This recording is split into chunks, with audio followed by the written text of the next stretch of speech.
बिस्मिल्लाहिर्रहमानिर्रहीम। अल्लाहुम्मा सल्ली अला मुहम्मद व आले मुहम्मद। वो दुनिया का अजीम तरीन दानिशमंद था, मगर वो कौन था? उसके करीबी दोस्त क्राइटो ने उसका हुलिया बयान करते हुए कहा कि वो हमेशा ही से बेफिक्र और लापरवाह था। उसके छोटे कद पर बेतरतीब शिकनों से पुर लिबास होता। उसके होंठ मोटे और खुरदरे थे। उसकी गर्दन कंधों में धंसी हुई थी। आंखें बड़ी बड़ी और हल्कों से उभरी हुई थी। उसकी नाक चपटी और पेशानी छोटी थी। उसकी दाढ़ी बेतरतीब और उलझी हुई थी। उसका लिबादा अमूमन उसके जिस्म से ढलका हुआ रहता। वो अपने बारे में कहता कि ये खालिक की मर्जी है कि मैं ऐसा हूँ, क्योंकि हर मखलूक को खल करने वाला खुद बेहतर समझता है कि मखलूक को कैसा होना चाहिए। लेकिन उस भद्दे और बेडोल जिस्म के अंदर बहुत ही खूबसूरत, नेक, सच्चाई और बसीरत से भरपूर रूह थी। ये अजीम इंसान सुकरात था, जो दुनियाए फलसफा का अजीम और जलीलुल मर्तबत मुअल्लिम था। सुकरात 470 कब्ल मसीह यूनान के मारूफ शहर एथेंस में पैदा हुआ। उसकी इब्तदाई जिंदगी के बारे में तहरीरी शवाहिद नापैद हैं। ताहम कुछ हवाले बताते हैं कि वो एक मुजस्मा साज था, जिसने हुब्बुल वतनी के जज्बे से सरशार होकर कई यूनानी जंगों में हिस्सा लिया और दादे शुजात पाई। फितरतन सुकरात नहायत आला अखलाकी उज़ाफ का हामिल, हक परस्त और मुनसिफ मिजाज उस्ताद था। अपनी इसी हक परस्ताना फितरत और मुसलसल गौर फिक्र के बाइस उसने देवताओं के हकीकी वजूद से इनकार कर दिया, जिसकी पादाश में जमहूरिया एथेंस की अदालत ने 399 कब्ल मसीह में उसे मौत की सजा सुनाई। सुकरात के बचपन के दोस्त और हम मकतब क्राइटो ने बयान किया है कि मैं और सुकरात एक दिन कुमार के चाक के पास से गुजर रहे थे। कुमार ने नरमो मुलायम मिट्टी का एक लोंदा चाक पर रखा, चाक को तेजी से घुमाया और मिट्टी के लोंदे में अपने दोनों हाथों को कुछ इस तरह से हरकत दी कि देखते ही देखते एक खूबसूरत मर्तबान मिट्टी के लोंदे की जगह पर नमूदार हो गया। सुकरात ने कहा, अभी तो चाक पर मिट्टी का लोंदा था, ये खूबसूरत मर्तबान आखिर कहाँ से आ गया? फिर खुद ही कहने लगा, हाँ, ये मर्तबान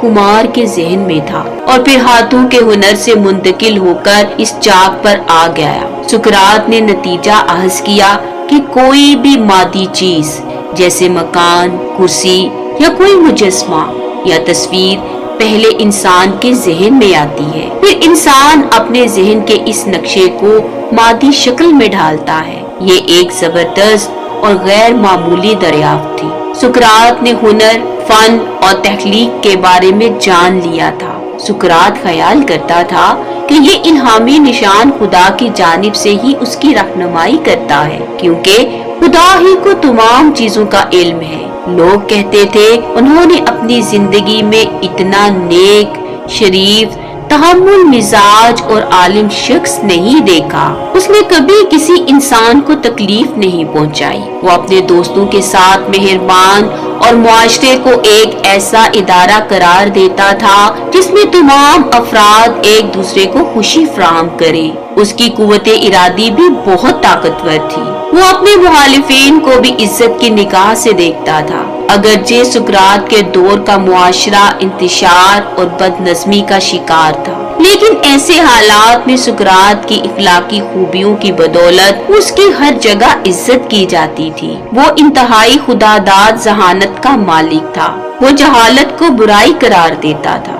उसका कहना था, खालिक ने मखलूक को एक दूसरे की मदद के लिए पैदा किया है। वो न सिर्फ खुदा पर ईमान रखता था बल्कि आखिरत पर भी कामिल यकीन रखता था। वो एथेंस यूनान में रहता था, जहाँ के अक्सर लोग बातिल अकायद और गुमराह अफकार में गर्क थे, लेकिन सुकरात उस माहौल में भी हक बात कहने और अपने मुआशरे को बुराइयों से बचाने की हर मुमकिन कोशिशों में मसरूफ रहा। अगरचे वो अपनी उम्र के हिसाब से बहुत बूढ़ा हो चुका था, लेकिन उसकी रूह जवान थी। वो एथेंस के गली कूचों में या आम इज्तिमात में जाकर तकरीरें करता और लोगों को एक खुदा की तरफ बुलाता।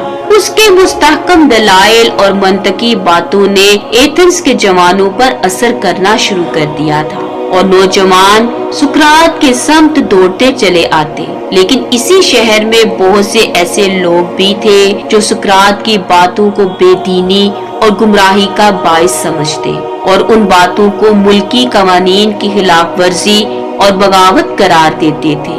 ایتھنز جیسے شہر میں کہ جہاں جوانوں کی تربیت کو بہت اہمیت دی جاتی تھی، وہاں سقراط کا یہ جرم بہت بڑا گناہ سمجھا جاتا تھا۔ اس نے ایتھنز کے سارے بڑے بڑے داناؤں کے پاس جانا اور ان سے ایک خاص قسم کے طریقہ کار کے مطابق بحث کا آغاز شروع کر دیا۔ وہ جہاں جاتا سامعین پر چھا جاتا۔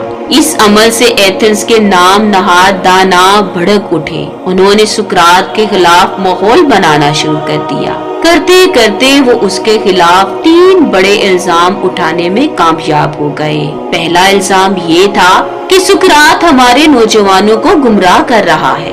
دوسرا الزام یہ کہ سقراط ہمارے دیوتاؤں کو نہیں مانتا۔